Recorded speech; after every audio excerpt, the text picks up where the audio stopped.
Joe Biden's surprisingly bad debate performance on Thursday night has prompted panic, confusion, and even sadness in the Democratic Party, including among people close to the president.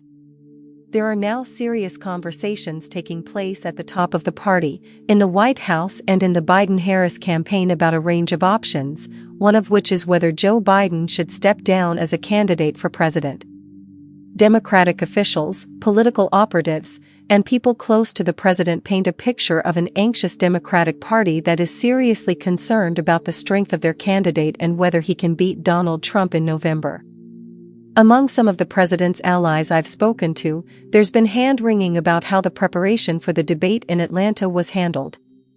These people say Mr. Biden was overprepared and overworked by his campaign team, and that if he had been given more time simply to rest in the week leading up to the debate, he would have done much better.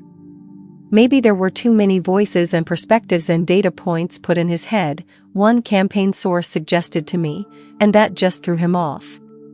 While that analysis may be correct, the claim that the president was tired and overworked will do little to quell the very real fears that Mr. Biden's advanced age may impact his ability to win this election.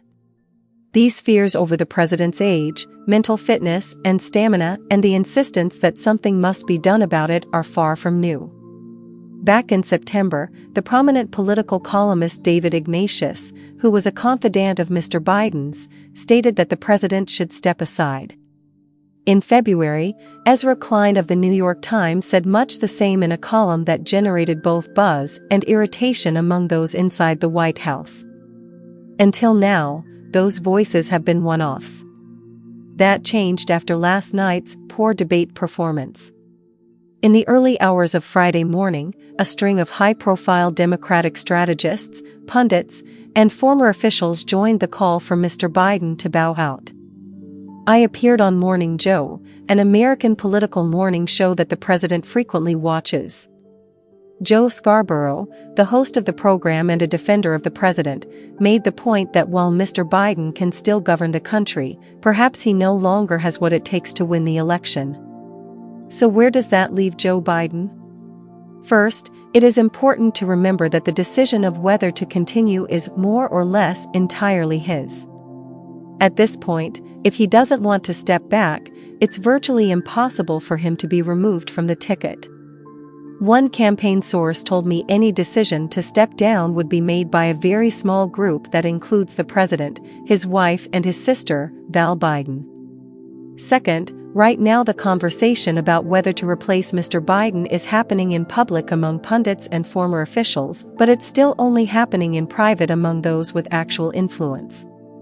Indeed, this morning, several of the president's allies, who are also, awkwardly, being floated as his potential replacements, took to television and social media to defend him.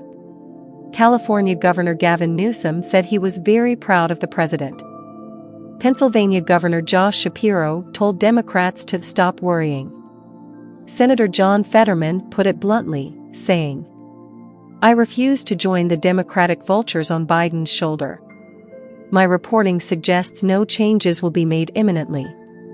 The team wants to give the president a chance to get out in public and erase the memory of that debate appearance. He has rallies and public events where they say he will be strong and vigorous." On Saturday, Mr. Biden will travel to the ultra-wealthy Hamptons region of New York for fundraisers with Democratic donors. A source on the campaign tells me that, at the moment, the chance of him stepping aside is only around 5%. But if donors were to abandon him en masse, they acknowledge that could change and prompt a speedier decision about his candidacy.